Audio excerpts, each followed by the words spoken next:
My name is Ben Bobick, and I directed Bells, the first movie you saw this evening. I'm Heather Langenkamp, and I directed the second one you saw, Washed Away. Wow. Thank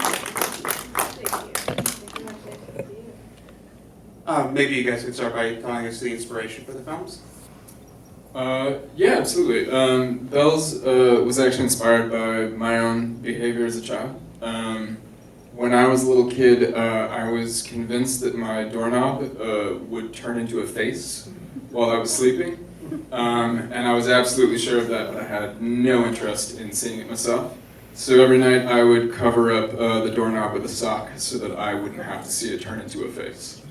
And so that was sort of the inspiration for the film, and I guess the reason I wanted to make it is that as an adult there are a lot of very real things to fear all the time, and Bells isn't supposed to be like a soothing movie or anything, but I personally found it sort of comforting to revisit a time when the fears were a little more abstract, I suppose.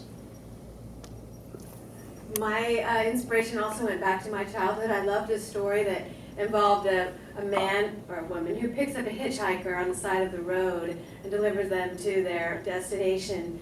And then they notice that the hitchhikers left something in the car, like a jacket, and the next day the person returns it to the home, and the door is answered by a woman who says, he said, this hitchhiker was in my car, and they said, well, that was my son, and he died 10 years ago, but that is his jacket. So it's that kind of a ghost story that I've always loved that story, and so I thought, how could I adapt that to where I live in California and Malibu, and I was inspired by the tsunami at Fukushima. I thought, I couldn't believe like a little ghost would have washed up on the shore in Malibu, and perhaps she was, that same kind of hitchhiker who needed a ride. And this time she went to Pepperdine. So, so it was just an inspiration to make a movie about a narrative film that has a lot of points to hit. I really wanted to make something that was kind of complicated, and yeah, it was very challenging. I'm glad that I tried it. When I watched it, it almost seemed like a kind of a lyrical expression of grief. Like sometimes we grieve for things that are far away and we sort of don't know what to do with them.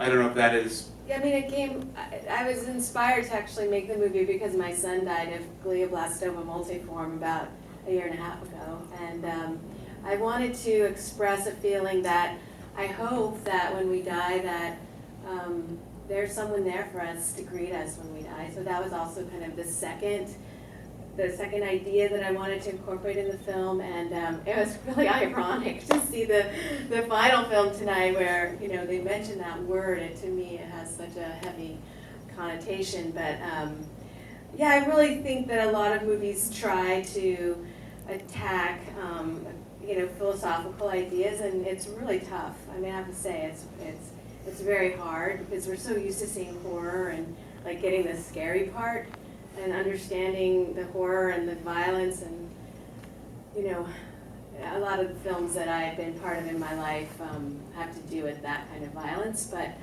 I kind of wanted everyone to say, okay, let's stop and twist the violence around what's on the other side of it, and it's often like someone's dead, and how do we deal with those feelings that you have after the violence is over? So that's kind of where I came from when I was making that movie. And this is the sort of horror genre portion I of know, the side, I'm right? happy Yeah. to be included with, a lot of, I mean, it's really thrilling to be part of a horror night here at the festival.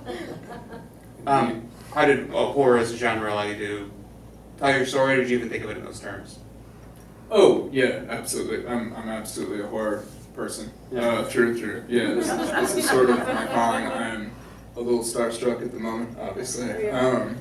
No, horror has sort of been my thing since I was a kid. I wasn't allowed to see anything like it growing up. My parents were very restrictive, and so growing up I sort of had to imagine what happened in all these really cool movies that I saw in the video store, that I just would look at the backs of and imagine like what happened that I wasn't allowed access to. And I probably didn't see an R-rated horror movie until I was 18 years old, and so So yeah, I spent a lot of time in my youth imagining these things, and it's informed everything I've done since then. Maybe you guys, before we take questions from the audience, I was wondering if you guys could share any complications or challenges you had making the film? God, there's so many. I feel like this was the very first film that I had ever made, and I didn't have a very large budget, so I had 3 days, and I was very dismayed with the camera crew that I had hired for the first 2 days, and so on the third day I asked my daughter, Isabel, if she would be my DP and my camera operator, and so at every moment I felt like, you have to just, like David Lynch once said, and I love his films, you just have to make the film that you're making, and use the things that are around you, and you have to just get your vision out there, and don't worry about the details and just see what happens, and I kind of use that as my jumping off point. When everything went wrong, I said, there'll be something that I'll cut together, something will make it to the screen. We had a lot of time issues on set, but I guess for me, and it really wasn't much of an issue once the casting was done. But I wrote this script a long time ago, and it was mostly just about finding the kid, and that took quite a while. But as soon as we found Destin, I agree. I did not give him one acting direction once he was on set. He was magnificent. He acts like he's not acting at all. So that was definitely the biggest challenge, was finding a kid who could sort of be the center of the whole thing. But once we found him, it was really, the production was just a dream after that, honestly. That's great. Do we have any questions from the audience? Yeah, so the response of the kid in Bells to his father disappearing in the closet leaves the audience, the viewer, with this period of ambiguity.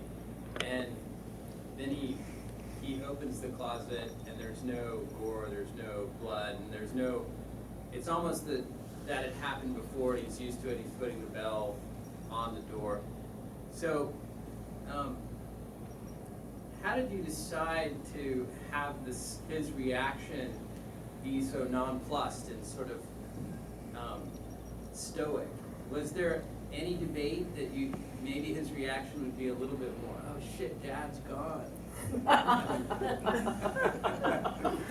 For audio reasons, if you could just perhaps rephrase the question. Yes, absolutely. So the question, I believe, is why is the kid not more freaked out that the closet just ate his dad? Is that Or did you ever think about an alternate having a more demonstrative reaction?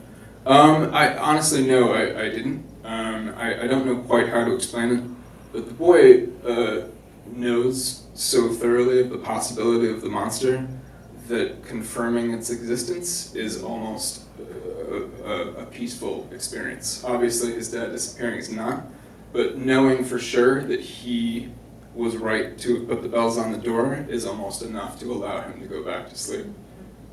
It's a little emotionally disjointed, I agree, but I think that's, at least from my memories of the experience in childhood, that seems like a pure reaction to me.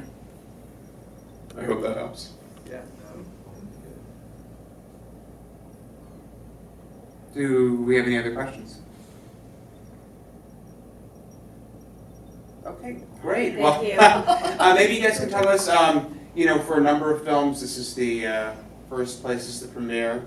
For the films, maybe you guys can tell us where we might catch this film next, or where to follow it, or catch up on it. Yeah, absolutely. We're headed to Maryland for the Horror Hound weekend with our film, and then after that, we're actually going to the 50th Nashville Film Festival with ours. And then, thank you. And then, hopefully, we were waiting to hear back from a number of other places, but those are the ones we've confirmed thus far. Yeah, this was my world premiere, and I'm extremely excited, and I feel like I've accomplished my dream. I got into a film festival, and so my real plan is to just take what I learned and go forward and do something next. I feel like I'm ready to try something again. No, that's great. Do you guys have anything in the works? I do have a project with my daughter again, and so I mean, just a little backstory. She's a qualified DP. Yeah, she's a qualified DP and editor. She edited the movie too. So my husband and my daughter and I each wrote a story after my son died, and we each decided that we would make this a trilogy. And so I did mine first, and so Isabel will do her second. And they all have like a, you know, kind of life-affirming quality to them, but and also deal with grief. So I hope we'll make hers in the next coming months. And then my husband's, he's a special effects makeup artist. He helps me make that makeup in the movie. So his is really complicated. It's huge sets involved. So I don't know, it might be a little while before we get to those. Yeah, so this is the second short I've made with my lovely wife and producer Lizzie, who's doesn't like attention, but is sitting right there. And right now I'm working on a couple of sort of low-budget features that I think will be our first feature-length projects. Okay, great. Excited to check them out and follow up on these films. Well, on behalf of Big Apple Film Festival, I'm Michael Warren Anderson. Thank you guys so much for supporting independent cinema. You have a nice evening. Thank you. Thank you.